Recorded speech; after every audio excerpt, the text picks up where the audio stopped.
June 4th, 2024. Whenever you get, a day opening in the middle of the prior day's range and the prior day was pretty large, it increases the chances that you're going to see some sort of inside day. So you can see here, we ended up seeing an inside day and we opened essentially, pretty close to the middle of the day. And you can see on bar one, we tested the middle of yesterday. So again, whenever you get the market opening in the middle of the prior day's range, it increases the odds that you are going to get, some sort of trading range day and an inside day. Bar one, a bear bar closing near its low. It's not really a good sell. We are probably always in short from the gap, and bar one is the follow through. So it's reasonable to think that. But if you look at how yesterday finished, if it is always in short, it's at best trading range always in short. So we're probably going to get some sort of bounce pretty soon here. I don't think we're going to, I don't think it's going to be a bear trend from the open, I guess would be my saying. The market often tests the bottoms of channels. And so when you have a spike in a channel, the bottom of the channel becomes a target. So if you look at how yesterday essentially closed, or the rally, we had a spike here and then a pullback and then a channel up. And we did get a breakout above the channel, but the beginning of the channel is always going to be a magnet because it usually is where the start of a trading range forms. So channels are a lot of times, this bull channel is a bear flag and it's going to probably lead to the start of a trading range. So the bottom of the channel is going to be a magnet for when the trading range starts to occur. That's exactly what happened here. You can see we started to get a trading range and we tested to the bottom of this channel. Bar two, an inside bar, bull bar, but a tail on the top, so not as good as it could be. I think a lot of bulls here would rather wait and see if we can get some sort of follow through before buying. We get another inside bar on bar three. Bar three, so we have an II on the open. IIs on the open are, not very common. Occasionally, they will lead to big bull trends. I'm not going to show them, but I do have a few examples of IIs on the open, and they do every once in a while lead to really huge trends. But I think, if it's going to lead to a huge trend, you're going to have a lot more chances to buy. So most likely buyers below three if we go below it, but also probably sellers not too far above. Follow through on bar four for the bulls, but it's really not all that good. If you were a bull and you bought the II, you knew it was lower probability that we were going to get some sort of low of the day. But instead, you get, bar four, which has a big tail. Interestingly enough, as well as the bottoms of magnets being, or the bottoms of channels being magnets, the bottoms of spikes are magnets as well.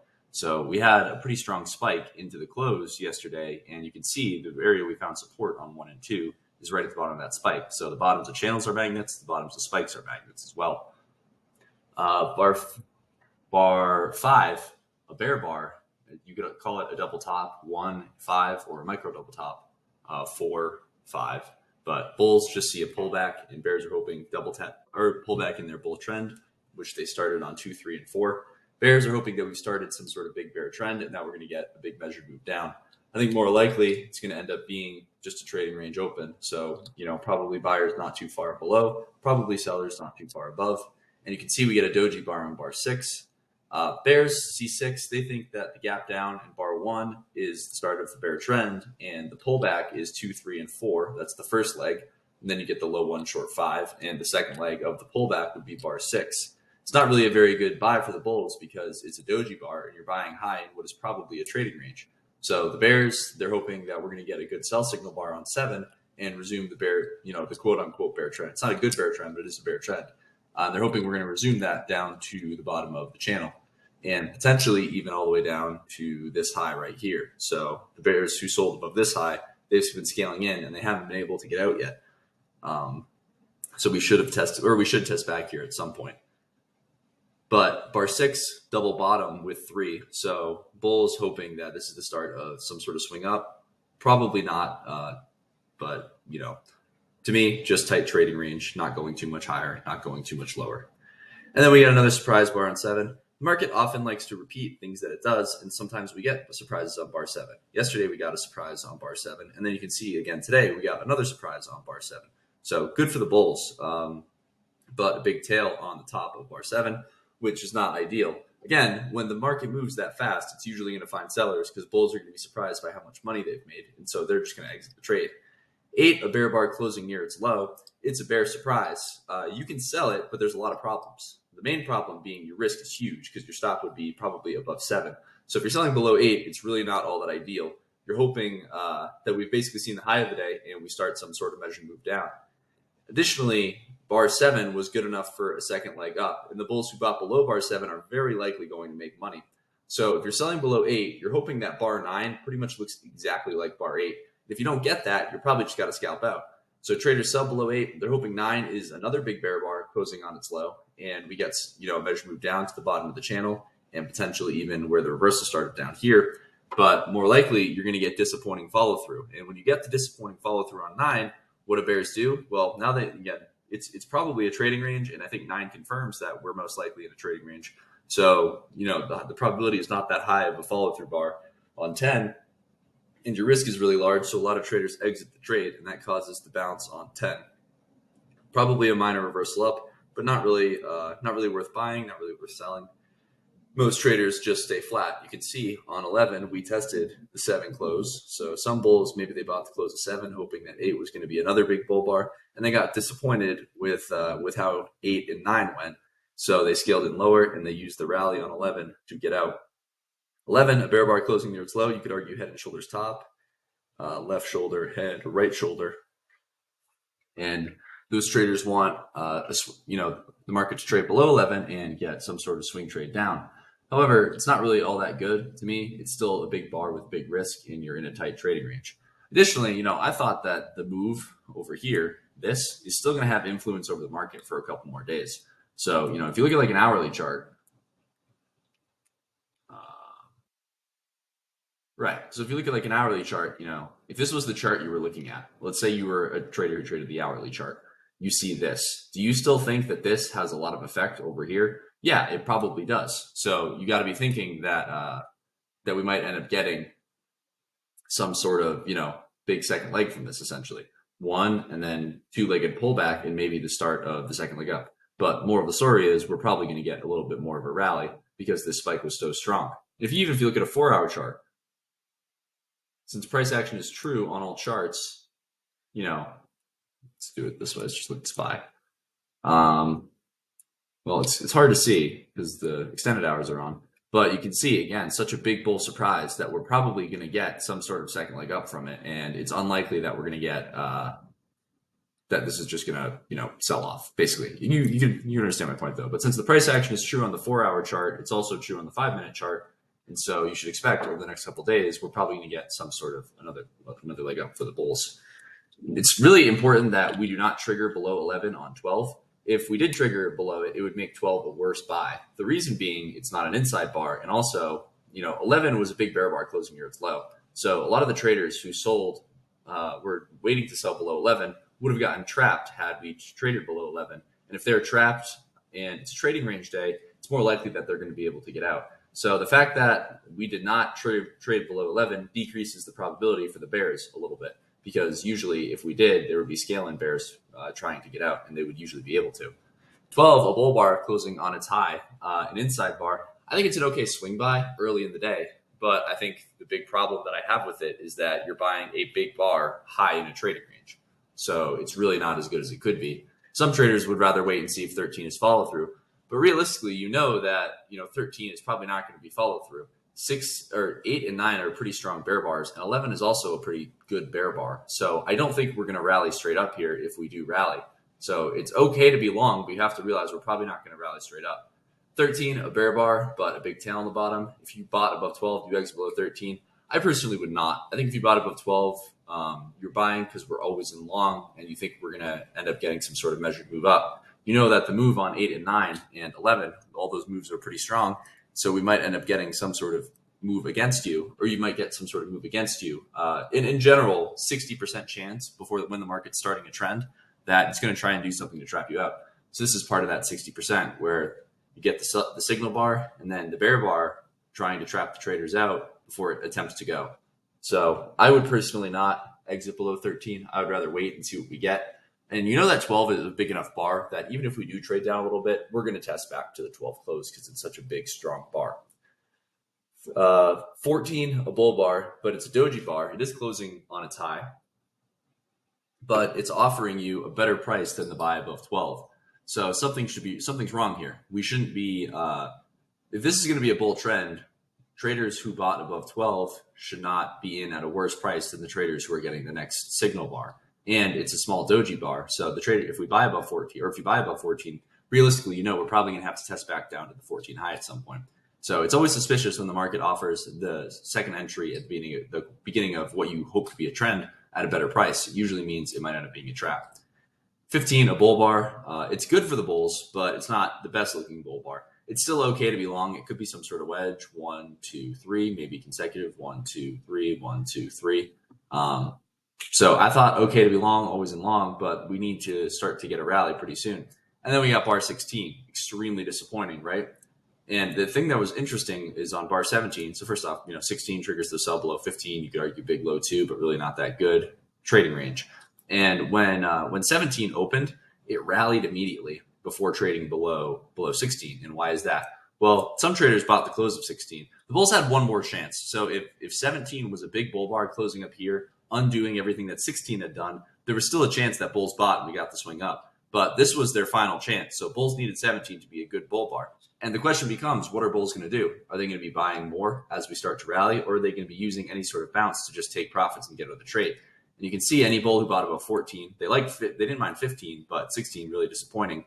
And what bulls wanted was to see the bulls who bought here continue buying and make the market rally. Instead, they sold out of their longs at the 14 close during 16 or during 17, and that's what causes this bear doji bar. If you're a bull, some bulls did that, but other bulls just waited to see what the close of 17 looked like, hoping it was a big bull bar, and instead they got a disappointing doji bar. So when you get the disappointing doji bar, what do? They just exit, and that's what causes 18 as the big give up bar. So 16, 17, 18, really good bars for the bears, but now we're at the bottom of the trading range, so it's probably not as good as it could be. There are probably buyers not too far below 18 and sellers not too far above 18, but we probably won't even pull back towards 18. The 18 high. But to me, I thought trading range, and you're now at the bottom of the trading range. So better to wait and see what we get. 19, not quite an inside bar, triggers the sell below 18. If you sell below 18, you're obviously disappointed in 19, but most traders are not selling below 18 because the risk is really large and they'd rather sell some sort of pullback. So this is 18 was more of a profit taking bar. You can see that's what happened on 19. You can see traders might rather sell, 50% pullback, maybe somewhere in here. Maybe it was 50% of just these bars, something like that. So the general 50% area is where we did end up getting a sell-off. So whenever you get 16, 17, 18, and you think to yourself, well, it's reasonably strong, but it doesn't look all that great, and it's in a trading range, traders might instead try to trade the 50% correction of the bar instead of the just directly below it. 20, you can see we traded below 19 and found buyers because it's a bull doji bar. There's going to be buyers below. And then 21, sellers above 20. Not surprisingly, sellers above 20 because bear doji bar. But we are towards the bottom of the trading range, so it's a bit tricky to be selling above 20. 21, a bear bar closing near its low. Are you selling below 21? I probably wouldn't. I think that, we're probably always in short, but still very much, I would say after 18, we are always in short. But still very much more of a trading range. And the bulls had a couple of really good bull bars with 12, 10 was pretty good. 7 was huge at one point.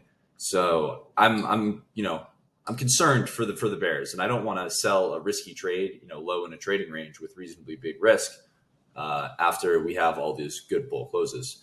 22, a bull bar, but a big tail on the top. You don't want to be buying up here. This is, getting more towards the sell zone. It's better to be looking to take profits in this area than it is to be buying. And you can see traders take profits around 50%, and that causes the big tail on 23. 24, a bear bar closing near its low. We are always in short, and it is a bear bar closing near its low. However, we're at the bottom of a trading range.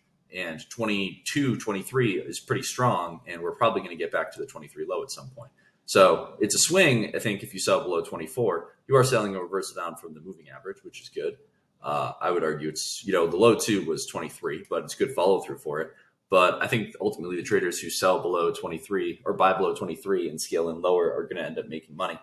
Additionally, if we do trade below the bar 20 low, which is the new low of the day, the traders who buy there and scale in are probably going to make money. So it's a swing trade 24, and what you're hoping is that 25 is going to collapse and be a huge bear bar. And if it's anything less than that, a lot of traders will scalp out. We got a good follow through bar, but a tail on the bottom, really not all that ideal. I think that a lot of traders might start to look to scalp because they know that the traders who bought below bar 20 and are scaling in are going to make money. That's exactly what happened on 26 with the reversal up. If you buy above 26, I personally would not. I think if 26 closed on its high, it's a credible buy for either a 5-point scalp, or you scale in more below and then you look for some sort of move up. I thought the 23 low was the magnet, so I thought I was pretty sure we were going here, but I didn't know what path we would take to get there. And if you're taking a buy like 20, so if 26 to close on its high, it's a credible buy, wedge, 18, 20, 26. But the problem with it is it's following 24 and 25. And the other and since 24, 25 are so strong, we might have to trade below 26 as well. So you only want to buy above 26 if it's perfect and you think there's a real risk that we might just bounce directly to the upside and you'll miss out. But instead, 26 is disappointing. So you can probably still take it and scale in lower. But if you take it, you're pretty positive you're going to have to scale in lower. So a lot of traders will just wait and take the scale in buy below 26 instead of buying directly above. 27, it's follow through for the bulls because it is a bull doji bar, or it is a doji bar, which is a non-bear bar. So it is follow through, but it's not ideal. If you bought above 27, or if you bought above 26, 27 is not what you wanted to see. An outside bar 28, really not all that good. Again, this is just sideways trading. If you bought above 26, you kind of signed up for this. And then 29, an inside bar. So it's an IOI, 27, 28, 29. I've had a lot of those this week, or a couple of them, I believe. Maybe it might have been last week. We had one yesterday earlier. You can see IOI. I think there was one other one. It doesn't matter. But the point being that we have the IOI, so it's breakout mode. It's a theoretical sell below 29, but it's not really all that good since it's a bull bar. And this looks like a leg in a trading range to me. This doesn't look like it's going to be the start of some sort of big bear trend. I think it's going to be the start of just sideways trading. 30, a bear bar closing near its low, a bear surprise. We are always in short and is a bear bar closing near its low, but I'm not really sure how much more we're going to get to the downside.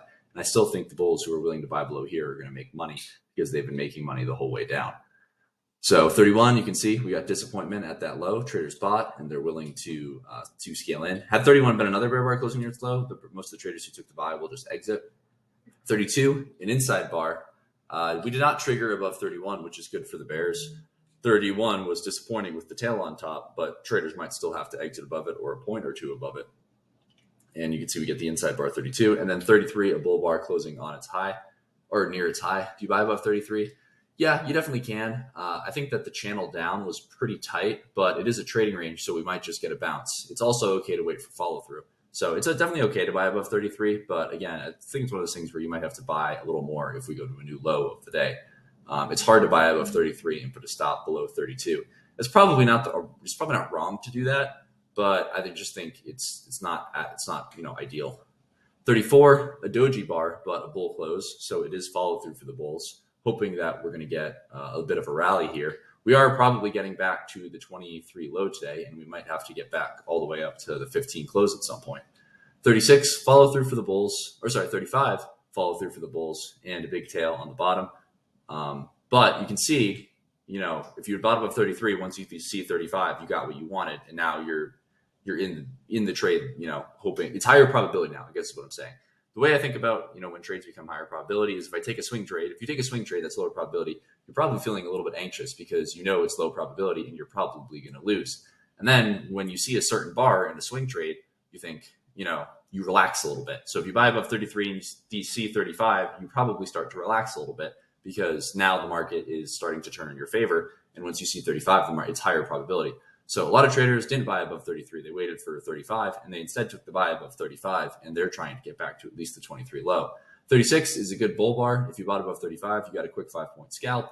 And a lot of traders will just take that. It's not great to be greedy on trading range days, so a lot of traders will just exit, and that causes 37, which is profit taking. Probably buyers not too far below, though. And you can see there were buyers below, and we got a bull bar 38, but a tail. So not as good as it could be. I actually want to see something. I want to see if we got a measure move up of the wedge. So wedge 1, 2, 3, and we did get the measure move up. At 39, a big bull bar, but a tail on the top. This is a really tight channel up from 33 through 39. It's probably still a trading range, but it could be the start of a bull trend. And I think 40 will determine that. So some traders, they bought the close of 39 or they bought during 40, hoping that 40 was going to be a big bull bar closing near its high. And instead, they got this. So the traders who are taking the buy, they're buying as 39 goes up. They buy the close of 39. they want to see 40 be a big bull bar closing near its high.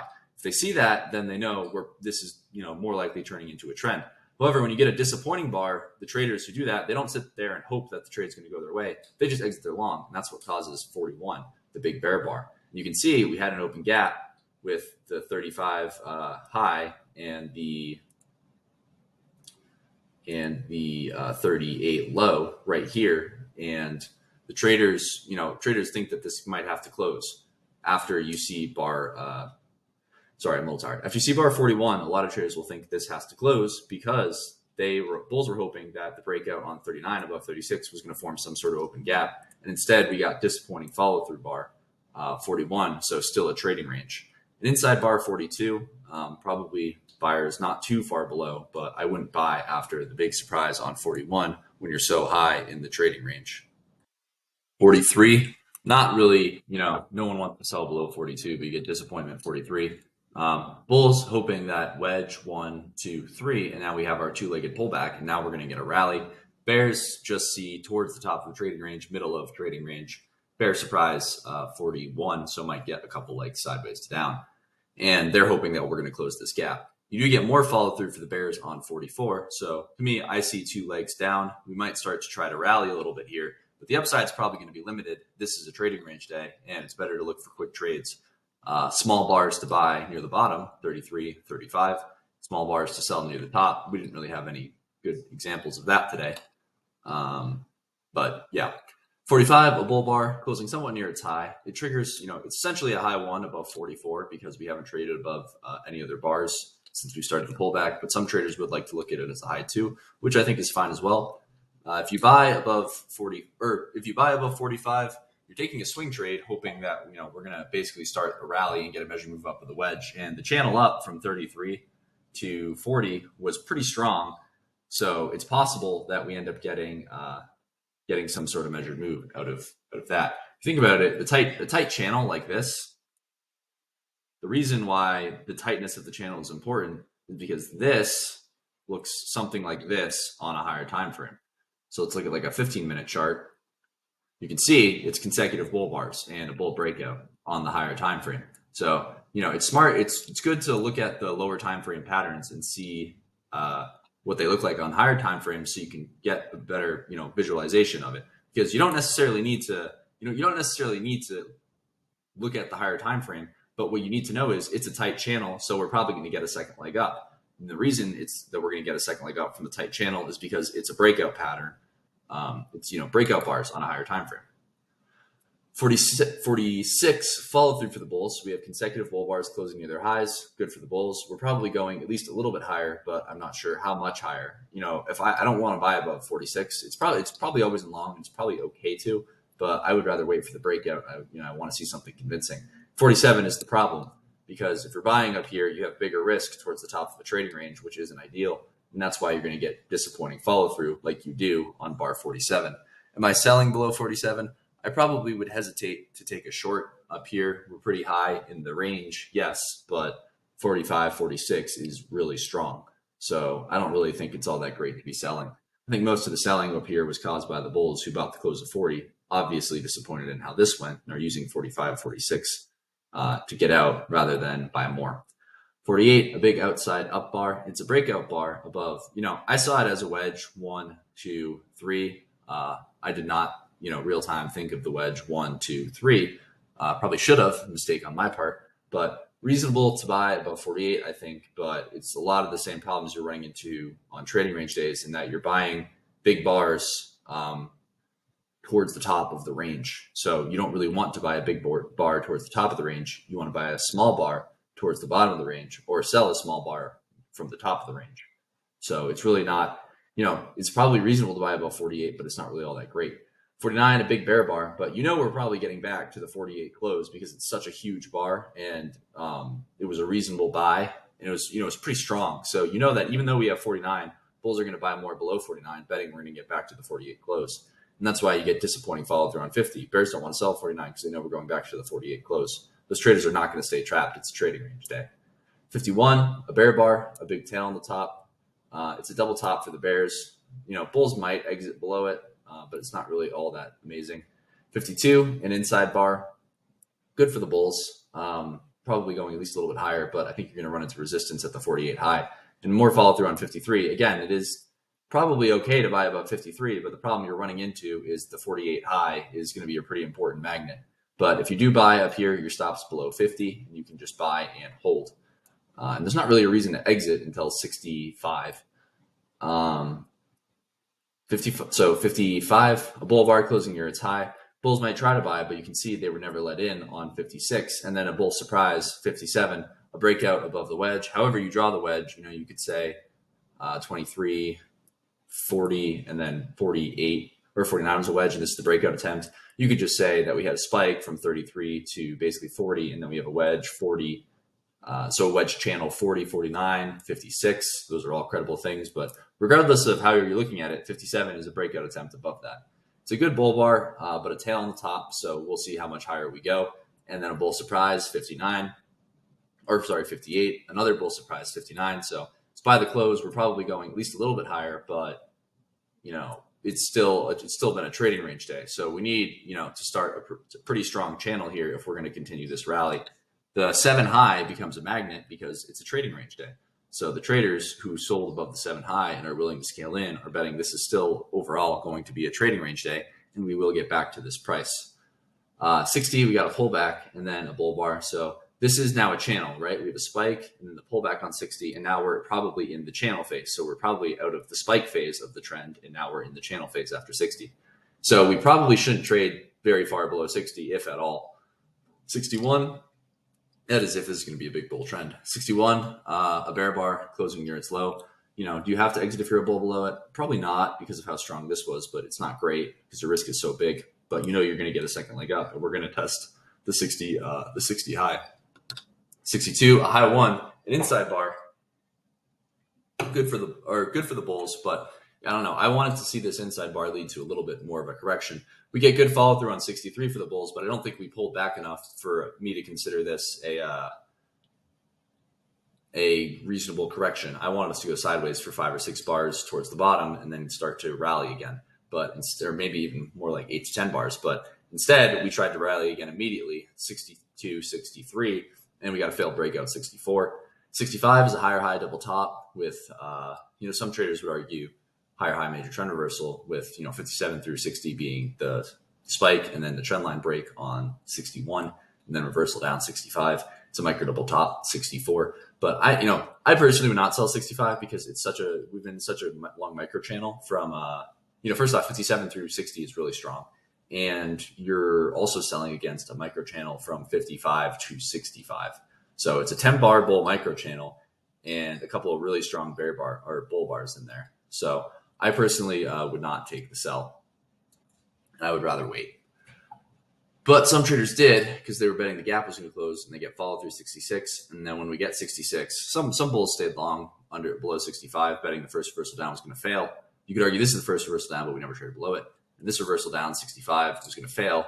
And then you get 66, a bear bar, and then the rest of the traders exit, causing the big, huge bear bar 67. A reversal up 68. You could probably buy it for a bear trap. We're probably getting back to at least the 66 low, and probably, we're probably not getting all the way back to the 64 low, but buying the close up here, wasn't unreasonable.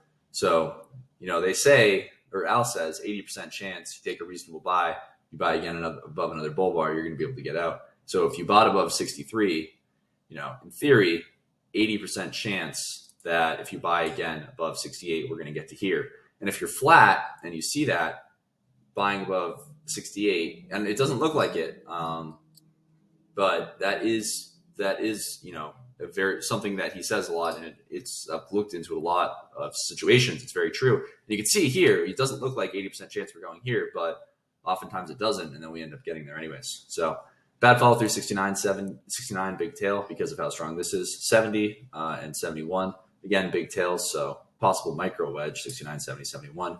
We do get a pullback and then a bull surprise 75, trying to test those magnets and then sideways. Stop orders today. I thought, you can sell 8, but you have to know how to manage it. If you sell 8, you either get out on the close of 9 or you're finding a way to scale in. But I think just if you sell 8, you got to get out on the close of 9. If you can't think that quickly, probably don't take the trade. 12 is fine. Probably 14 is fine too, but it's not ideal. You wanted to see a bigger bull bar or a bigger bar on 14 closing on its high. You could probably sell 16 because bear bar closing relatively near its low, and probably, head back to always in short bulls. Exit 17, 18 follow through. I don't know if I'd sell 18. Seems too low. 24 is reasonable. I would not buy 26, but you can probably buy below 26. 33, 35, good. And maybe 46, but tough. Maybe 48, but big bar, big risk, high in a trading range, so not ideal. And then 53 is probably okay, but again, you're right at the 48 close where traders just sold, so I'm not sure how much you want to do that. You can probably buy the close 57, 58, 59, even 60, and just get out below 65, and then probably 68 is reasonable. The stat of the 80% thing is really useful on trading range days, and the fact that we're probably always getting back to these big closes that should get tested, especially we're always in long here, and you get these big closes that should get tested, which will help give you confidence to sit through pullbacks. Like buying here, you see 13, and part of you is like, oh, I want to get out, and then just think a little more logically about it and realize that this is probably not going to reverse this. We're probably going to go at least a little bit higher. I thought, limit order traders were scaling in all day and making money. Something I've been looking at a lot is trades like 26, where it's just much better to fade the breakout and buy below than it is to buy above. And I use the term a lot in my mind just when I'm trading. Of if I'm buying above 26, I'm not putting a stop below 26. I'm putting a stop and measured move down, and then plus a couple ticks. So probably somewhere like right here. But it makes a lot more sense, it seems, to just buy directly below 26 and put the stop there anyways. So you're just taking the scale and buy, and it should make at least a scalp. On the daily chart, good bar for the bulls, an inside bar, a high one buy. You can see we tested back to the high of this. So the May 31st high, the bulls bought, they scaled in. They might be disappointed and start to sell. We'll probably trigger above this high tomorrow and see what we end up doing. But an inside bar, a breakout mode pattern, probably not going too much higher or too much lower. On the weekly chart, well, actually, it's not even the middle of the weekend, so I'll just be done with that. That's today.